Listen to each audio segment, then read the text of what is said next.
Alcanzando el conocimiento. Hola, ¿qué tal? ¿Cómo están?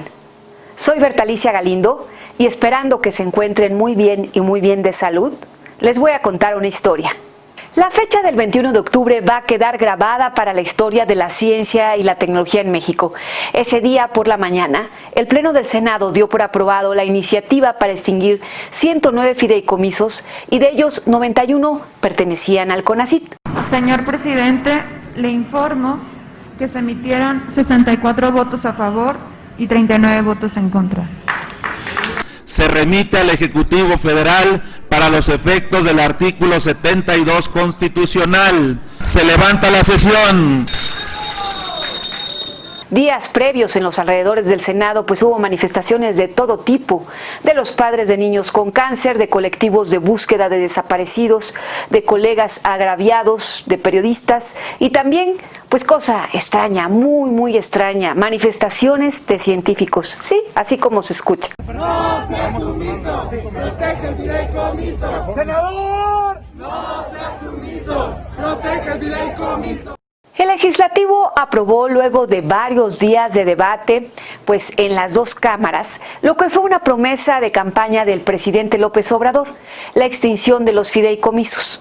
Pero la historia no terminó ahí. Ese mismo día, en Palacio Nacional, se presentó el análisis de los fideicomisos por parte del CONACYT.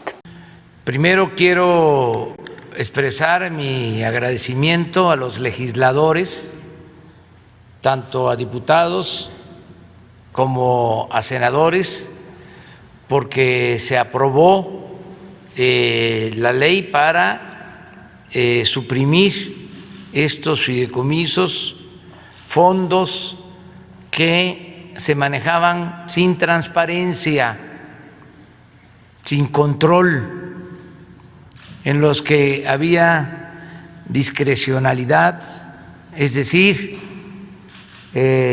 no había fiscalización, no se tenían cuentas claras y hay indicios, inclusive denuncias de corrupción por el mal manejo de estos fideicomisos. Ahí la doctora Elena Álvarez Bullá, directora de esa institución del CONACYT, dio a conocer que de 2013 a 2018 el CONACYT transfirió al sector público vía los fideicomisos más de 49,000 millones de pesos a los organismos privados, a empresas. Les asignó poco más de 15,000 millones de pesos. Lo que nos encontramos, y está muy ligado al uso discrecional, opaco, a partir de los fideicomisos, es que se habían realizado, en este caso me enfoco aquí, de 2013 a 2018, transferencias millonarias al sector privado vía CONACYT. Y entonces podemos ver aquí que solamente a través de los fideicomisos se transfirieron más de 15,000 millones de pesos. También esa misma mañana se informó que además de estos 15,000 millones de pesos, con un programa para impulsar la innovación, se entregaron 26,000 millones más al sector privado. Y a través de un programa, este programa PEI, que es un programa fiscal, que todos los años se iba alimentando, se transfirieron más de 26,000 millones de pesos para dar un total de 41,624 millones de pesos transferidos directamente de CONACYT a empresas. ¿A qué empresas? Aquí puse solamente algunos ejemplos, algunas de ellas son transnacionales, como ustedes pueden ver, está ahí IBM, está Monsanto, está Bayer, Kimberly-Clark, pero también están algunas grandes empresas nacionales como Volkswagen, Mabe, y este rubro, este conjunto de empresas que aquí solamente pongo a manera de ejemplo, recibieron un total de 891 millones de pesos de recursos públicos sobre texto, y digo sobre texto porque el análisis que hemos hecho realmente cuesta trabajo justificarlo, este recurso público en términos científicos reales. Esta información era esperada desde hace varios días. El propio presidente había anunciado que se iba a presentar un análisis de los fideicomisos. Sin embargo, cuando se incluyeron los fondos para innovación, pues hubo una reacción inmediata de que se estaban mezclando peras con manzanas, porque pues una cosa son los fideicomisos y otra cosa es el llamado PEI. Cierto. Pero eso solo lo sabe la comunidad científica del país. La gran mayoría de la población no estaba enterada de que el CONACYT entregara dinero a las empresas a fondo perdido. Y para entender por qué se entregaba dinero a las empresas con estos programas de estímulos a la innovación, les voy a contar cómo y por qué. Vamos a ver la historia. En México tenemos los ingredientes para una inmersión, digamos, en lo que es la sociedad y la economía del conocimiento. Tenemos grupos científicos de muy buen nivel, tenemos instituciones de una gran calidad, tenemos buenos laboratorios, buen equipamiento, cierta presencia internacional, sin duda alguna, en el ámbito científico. Tenemos grupos tecnológicos de muy buen nivel, muy bien formados, algunos a nivel nacional, otros en el extranjero. Y tenemos, por otra parte, empresas innovadoras, empresas que empujan, que buscan desarrollar sus propios procesos productivos, innovar en lo que es la producción de bienes y servicios. Es decir, tenemos los ingredientes, no suficientes, necesitamos más de todo. Pero el problema es que además esos ingredientes no están bien combinados, no tenemos una comunicación suficiente entre grupos científicos, empresas, grupos de tecnólogos, los gobiernos, tanto federal como los estatales, no hemos sido oportunos en vincular bien a todos estos actores. Esas fueron las palabras del doctor Enrique Cabrero cuando recién había tomado el cargo de director general del CONACYT. A principios del sexenio, pues todo el discurso se orientó entonces a resaltar mucho el potencial de la gran capacidad que tenía México para dar ese gran salto de la ciencia y la tecnología y empezar por el camino de la innovación. ¿Y qué es la innovación? Para que nos quede claro. La innovación es la creación de nuevos procesos, productos y servicios para el beneficio de la sociedad. Así, en términos muy sencillos, muy simples. ¿Y cómo se genera la innovación? Pues con la vinculación entre el gobierno, la academia y la industria. Además, la vinculación pues requiere inversión y es ahí donde entraban estos apoyos que en muchas ocasiones una empresa sola no tiene todas las capacidades para hacer una gran inversión y mejorar sus procesos en sus productos. Y es ahí donde entraba el gobierno, a financiar a las empresas. Pero no a las pequeñas, a las grandes empresas. Empresas que uno pensaría que cuentan con sus propios presupuestos y sus propios recursos y que no estarían esperando dinero del gobierno. Pues no, era con las grandes. Los centros públicos, las cámaras empresariales, las academias de ciencias, de ingeniería, todos se sintonizaron entonces para fortalecer la supuesta vinculación entre la academia y la empresa y se firmaron muchos convenios por todas partes. Hubo muchos eventos, muchos de ellos dedicados a la innovación. Y bueno, pues eso era un gran propósito, era algo muy loable que de haberse cumplido, bueno, pues hoy estaríamos en otra situación totalmente. Pero en ese momento, pues solo todo se convirtió en eventos, nada más ahí se quedó. También los gobiernos estatales le entraron al tema de la innovación e hicieron promoción para que sus empresas, las empresas de sus estados, participaran en este programa. ¿Y qué tenían todos que hacer? Bueno, pues ahí les va.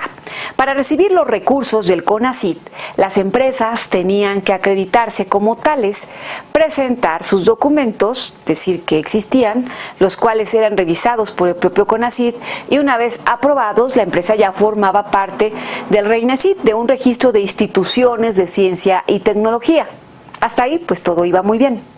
Después, a través de las convocatorias del PEI, que eran 3, las empresas presentaban un proyecto que era evaluado por un comité. Se calificaba, se evaluaban las metas que se proponían alcanzar y se revisaba. Se iban a vincular pues con un centro de investigación, si se iban a contratar con personal de maestría, doctorado, y una vez aprobado se firmaba un convenio y se entregaban los recursos financieros. De estos proyectos siempre jugó un papel crítico el tiempo, porque los recursos a ser fiscales se tenían que ejercer en su totalidad antes de que terminara el año.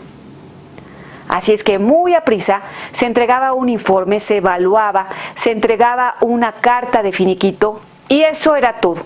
Si esos productos llegaban al mercado o no, ese ya era otro cantar, no era un asunto del CONACYT. Así como se oye, todas las bondades del PEI estaban enfocadas en la asignación de los recursos, no en lo que pasara con los proyectos. Y así, año con año, se entregaron recursos a empresas, a transnacionales, a empresas mexicanas, a empresas medianas, pequeñas, y todo a fondo perdido. Y entonces nos preguntamos, ¿y en qué se benefició la sociedad? Para los críticos del gobierno del presidente López Obrador, este programa trajo muchos beneficios al país, porque hubo patentes, se contrató a graduados de maestría y doctorado y otros beneficios más. Bueno, pues con tantos recursos, pues cómo no, era mínimo que hubiera eso. Pero ¿ustedes creen que fue así? ¿Nos llegaron los productos y servicios innovadores en algún momento? ¿Cuántos de estos productos llegaron al mercado? ¿Cuántos realmente tuvieron un impacto en la economía del país? No lo sabemos. Y es que después de varios años sigue sorprendiendo que hayan sido apoyados proyectos como este. En materia de ciencia, se creó un gran proyecto de inodoro inteligente que costó cerca de 2 millones de pesos, que resultó que ya existía en el mercado, incluso con mejores características. El CONACYT, por poner un ejemplo, tuvo más de 7,000 millones de pesos de desvío de fondos públicos acreditados en la Auditoría Superior de la Federación. Así es. Un proyecto muy sonado y que recibió recursos del CONACYT en el sexenio pasado fue el del inodoro inteligente, 1,792,452 pesos. ¿Llegó al mercado? No. ¿Fue algo innovador? No. ¿Ya existía ese producto en otro país? Parece que sí. ¿Dejó alguna aportación? Porque además de la ficha técnica, si usted busca en internet no va a encontrar nada de ese proyecto. ¿Y el millón y tantos dónde quedó?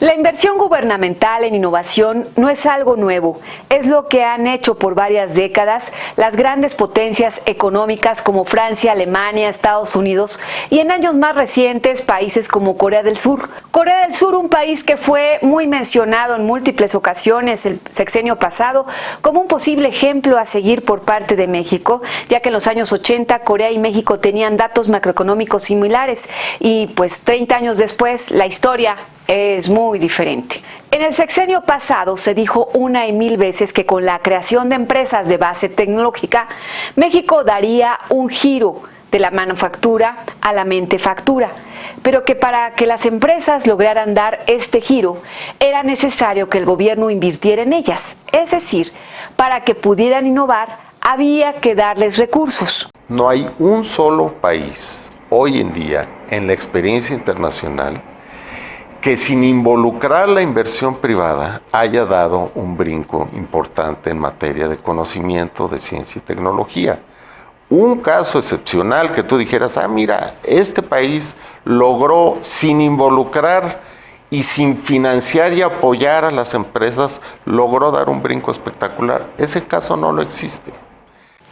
La gran diferencia es que los países que usaron como referencia, pues se marcó un rumbo para orientar la innovación, mientras que aquí en México el gobierno pues solo puso los recursos y ya, y no pasó nada. Así, a la mitad del sexenio se vio que muchos de los centros y universidades pues no estaban participando en las convocatorias del PEI. ¿Por qué? Pues porque los trámites para vincularse con las empresas eran muy complicados. Las empresas no se vinculaban con ellos. Los diputados hasta hicieron una modificación a la Ley de Ciencia y Tecnología para que las universidades y centros revisaran sus lineamientos e hicieran más fácil esta vinculación. ¿Y qué creen que pasó? pues muy pocas cumplieron. A la mayoría de las instituciones esto no les interesó, tampoco al CONACYT le interesó, y el cambio de la ley pasó de noche, fue letra muerta. El decreto se expidió el 8 de diciembre del 2015 y daba 6 meses para que las instituciones emitieran lineamientos específicos para sus... Pues un decreto es necesariamente general, ¿no? El problema es que a un año de que se venció el plazo legal para que las instituciones, la mayor parte de las instituciones públicas de este país, no han emitido sus lineamientos.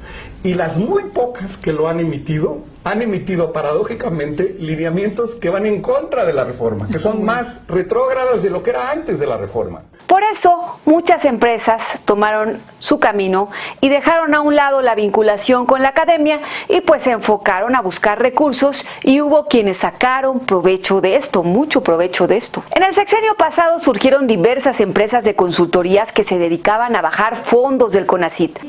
Al igual que se hizo con la obra pública, un esquema que el presidente Andrés Manuel López Obrador ya ha mencionado como un modus operandi. Algunos se deben de acordar que estaban buenas las banquetas, pero las destruían para volverlas a hacer. Porque eso se le asignaba a los diputados. Iba el diputado con un presidente municipal, con un gobernador, y le decía: tengo estos oficios de autorización, te hago la obra, yo pongo nada más la empresa constructora, o si no, yo te doy el dinero, entonces se asigna el dinero y me das un moche. Eso era lo que hacían. Me acuerdo que se hablaba mucho, tenían un lenguaje, ¿no? Hablando de bajar recursos. Habían gestores, coyotes. Estos consultores asesoraban desde el principio a una empresa para participar en estos programas de estímulo a la innovación. ¿Y en qué consistía esta asesoría? Pues básicamente era una asesoría técnica para tener asegurados los puntos de la evaluación preliminar y así pues pasar a la segunda fase y de ahí a la asignación de los recursos. Obviamente que no lo hacían de a gratis, cobraban una cuota inicial, y cuando el proyecto se concretaba, el beneficiario debía pagar una cuota que se había comprometido, que iba del 20 al 30% del total de los recursos. Así funcionaba. Si ustedes buscan esta información, pues no la van a encontrar por ningún lado, porque todo era verbal. ¿Y cómo se cubría esta comisión? Pues subiendo los costos del proyecto, se aumentaban para que en caso de ser beneficiados, pues la cuota quedara pues libre. Y no solo eso, algunas empresas de consultoría presumían de gran eficacia, aseguraban que con su asesoría el proyecto tenía asegurados los recursos. Para quien piense que es justo cobrar por el conocimiento y la experiencia, estoy de acuerdo con ustedes. Sin embargo, lo que sustentaba en buena parte la eficacia de estos despachos es que había una relación muy estratégica y estrecha con los comités de evaluación. Y es que además en todos los comités de evaluación del CONACYT siempre tenían un lugar los organismos que se ostentaban como la voz de las comunidades científica, tecnológica y empresarial. Es decir, no eran imparciales, tenían el poder de ayudar a quienes les convenía. Así todos ganaban. Y ojo, si alguien caía de la gracia o si no había aceptado la asesoría, el proyecto pues no subía a ser revisado por el comité y se iba al olvido. ¿Cuántos de estos proyectos fueron apoyados con asesoría? Pues no es fácil de cuantificar, porque el programa de estímulos a la innovación apoyó a más de 6,000 proyectos. Claro que hay empresas que sí cumplieron con su objetivo, hay pequeñas y medianas empresas de todos los sectores, pues que han mantenido su espíritu innovador y han llevado al mercado sus productos, pero en la gran mayoría, pues los proyectos no tienen mucha información que los sustente. Entonces, ¿en dónde está la innovación? ¿Qué es lo que nos dejan a nosotros como ciudadanos con estos recursos? Hoy se cuestiona que estos fondos se terminen. Se alega que las cuentas de la directora del CONACYT están mal y que vamos a entrar a una máquina del tiempo en donde vamos a retroceder entre 12 y 15 años y hasta 30 años por la cancelación de apoyos a las empresas. Los efectos sobre la ciencia en México de la desaparición de estos fideicomisos, que no son solo de ciencia, sino también, por ejemplo, el de desastres naturales, van a ser muy profundos. Es un daño que va a tardar México décadas en reparar.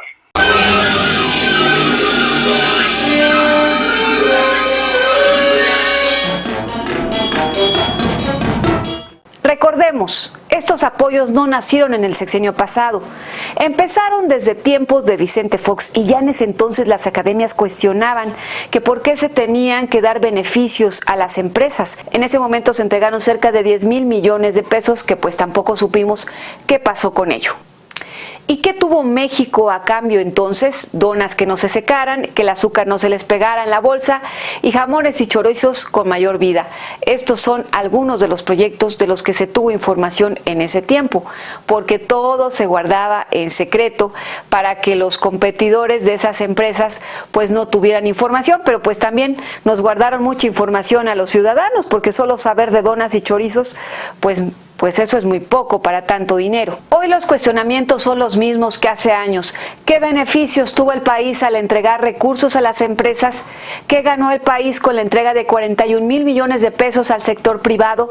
¿En dónde quedó la innovación? El CONACYT de 2013 a 2018 ganó 7 lugares en términos de gasto para innovación. Y bueno, al ver ya con detalle cómo se fueron ejerciendo estos recursos a través de los fideicomisos, nos sorprende este aumento en gasto. Pero sin embargo, y paradójicamente, y ahora explicado por estos y muchos otros ejemplos que tenemos, la eficiencia disminuyó 16 lugares en este mismo periodo. Parece ser que en todos estos proyectos la innovación en México fue una quimera, alimentada con una gran cantidad de recursos que al final de cuentas se diluyeron.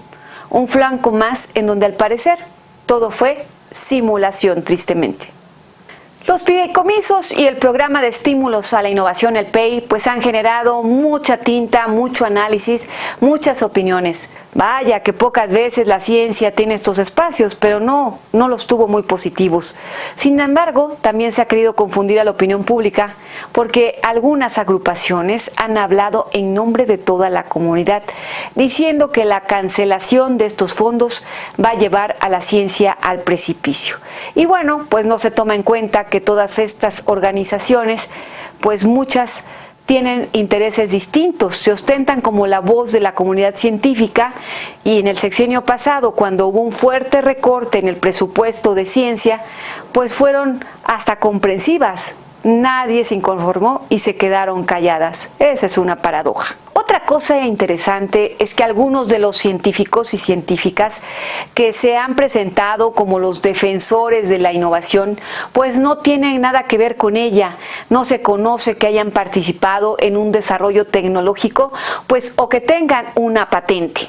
¿Eso los descalifica? No precisamente, porque son opiniones críticas y siempre son válidas. Es legítimo su desacuerdo, pero hay inconformidad en que se ostenten como una voz crítica y que no lo fueron en el pasado, o que pertenecen a diferentes organizaciones que han tenido que ver con un conflicto de intereses de recursos que recibieron en aquel entonces, han tenido relación en algún momento de su vida profesional con partidos políticos que son de oposición, y es el caso de quienes pertenecen a la UNAM, al INECOL, al CINVESTAF, al CIDE. Hay científicos de estas instituciones pues que están muy relacionados con el PRI, el PAN, o bien que fueron funcionarios de algún organismo o de algún gobierno estatal. Por ejemplo, hay científicos de todas estas instituciones pues que están muy relacionados con diferentes fuerzas políticas y no precisamente con el interés legítimo de la ciencia. Además, la divergencia está tan presente en todos los ámbitos que cualquier tema se aprovecha para llevar agua a su molino. Y la ciencia pues no es la excepción. ¿Hablan por una auténtica defensa de la ciencia? ¿O es parte del golpeteo político entre el gobierno y la oposición? Y es que si de llevar agua a su molino se trata, hasta el líder de Antorcha Campesina, que no se le conocía como promotor de la ciencia y la tecnología, pues calificó la medida de la extinción de los fideicomisos como una medida contraria a los intereses nacionales y antipatriótica. Imagínense ustedes. Estamos viviendo en un mundo en el que se habla cada vez más de que vivimos en la economía del conocimiento. Y creo que es cierto, porque los países ricos le dedican mucho dinero a la investigación científica, le dedican mucho dinero a la aplicación de los descubrimientos de la ciencia, a la producción, a la productividad económica, es decir, a la tecnología aplicada a la actividad productiva de los países. El rezago científico, el rezago de la aplicación a la técnica de la ciencia en México viene de muchos años atrás. Nuestro rezago es histórico, pero algo se venía haciendo a través de los fideicomisos. Y ahora, simple y sencillamente, con el argumento de que se combate la corrupción, se desaparece completamente el apoyo. ¿Cómo la ven? Y agárrense, porque esta historia va a continuar. Faltan todavía varias auditorías a todos los fondos, en donde se encuentran también los llamados FOMICs, los fondos mixtos, dinero que se entregó, ese sí, bajo los fideicomisos, y como el PEI, pues de la misma forma, pues nunca se aclaró su destino por parte de los estados. Pues hay temas que todavía van a causar ámpula conflicto en lo que resta del año. Por ejemplo, lo que tiene que ver con la Ley de Ciencia y Tecnología, sin duda va a dar para mucho de qué hablar. Soy Bertalicia Galindo, síganos en nuestras redes sociales y en el portal alcanzandoelconocimiento.com. Ustedes pueden estar de acuerdo o en desacuerdo con este blog, pero lo importante es que lo digamos. Hasta la próxima. Alcanzando el conocimiento.